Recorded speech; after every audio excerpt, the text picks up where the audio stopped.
ધારી national હાઈવેના સપના સાકાર કરવા ધારી શહેરમાં મેગા ડિમોલેશન કરવામાં આવેલ હતું, પરંતુ સરકારી તંત્રની ઘોર બેદરકારીના કારણે ધારી શહેરના નગરજનોને મસમોટા ખાડાઓથી ભારે પરેશાની ભોગવવા મજબૂર બની ગયાના દ્રશ્યો આપ સૌ નિહાળી રહેલ છો।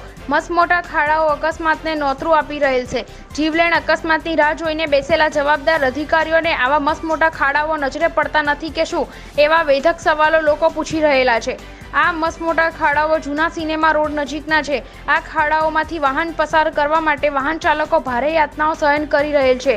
અકસ્માતના ભય હેઠળ વાહનો પસાર થાય છે, પરંતુ આ ખાડાઓ પૂરવામાં આવતા નથી। ચોમાસાની સિઝન શરૂ થઈ એ પહેલાં ધારી શહેરના આવા મસમોટા ખાડાઓમાં પેચકામ કરવાની તાતી જરૂરિયાત હતી। એમ છતાં નેશનલ હાઈવેની રાહ જોઈને બેસેલા વાહન ચાલકોને મસમોટા ખાડાઓના નજરાણા મળેલ છે। ધારી શહેરમાંથી નેશનલ હાઈવે પસાર થવાનો હતો। વિકાસના બહાને ધારી શહેરમાં મેગા ડિમોલેશન કરવામાં આવેલ હતું, પરંતુ નેશનલ હાઈવેની લોલીપોપ એક બાજુ રહી ધારી શહેરના રોડ રસ્તાઓ ખખડધજ બની ગયા। એનું હવે શું કરવું, એવા વેધક સવાલો લોકોમાં થઈ રહેલા છે।